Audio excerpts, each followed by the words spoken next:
क्या है, एक ताल का परतंत्र है, इकोसिस्टम है। देखिए ये यहां से पानी गिर रहा है ना, ऊपर से पानी गिर रहा है। अब देखिए पानी का भाव कहां हो रहा है, पानी का भाव धरातल पर हो रहा है नहीं हो रहा, तो पानी का भाव धरातल के साथ भी एक परतंत्र बनता है।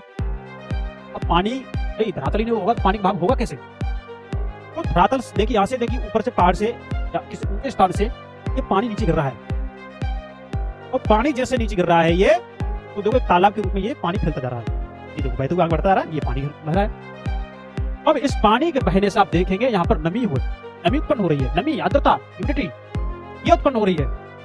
जब नमी उत्पन्न होती है तो वह घास उगाती है, झाड़ियां उगाती है, पेड़ पौधे उगाते हैं। तो देखिए ये घास उगाई है ना, घास, ये पेड़ पौधे हैं। और जब पेड़ पौधे होंगे तो पेड़ पर बैठने वाले पक्षी भी तो होंगे, पक्षी भी तो आके वहां बैठेंगे, तो आपको पक्षी में भी विविधता देखने को मिलेगी, डाइवर्सिटी देखने को मिलेगी वहां पर पक्षियों में। तो पक्षी देखेंगे आप, देखिए अब ये पक्षी जैसे हैं, ये पेड़ों पर बैठे हैं। अब पेड़ों में भी कुछ ऐसे जीवाणु पाए जाते हैं जो वृक्षों को नुकसानदायक होते हैं, कीड़े होते हैं, कीटाणु होते हैं, उनको ये पक्षी खा जाते हैं। इससे क्या होता है, ये वृक्ष है ना वो अपने निरोग होकर के फली होता है। ये वृक्ष फल देता है, हमें ऑक्सीजन गैस देता है। तो ये इस पक्षी के साथ जो भी, इसकी वृक्ष के साथ जो भी संबंध है, ये भी तो डिपेंड है। अगर ये वृक्ष ना होता तो यह पक्षी होता, अगर पक्षी ना होता तो इसके जो भी हानिकारक जो भी कीड़े हैं, कीट हैं, तो उनको ये खा नहीं पाता। तो इनका जो आपस में सिस्टम बना हुआ है ना।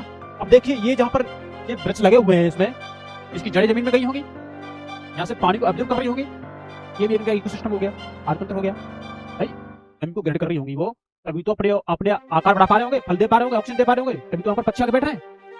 और वहां की मिट्टी को कटाव से होने से भी रोके हुए हैं।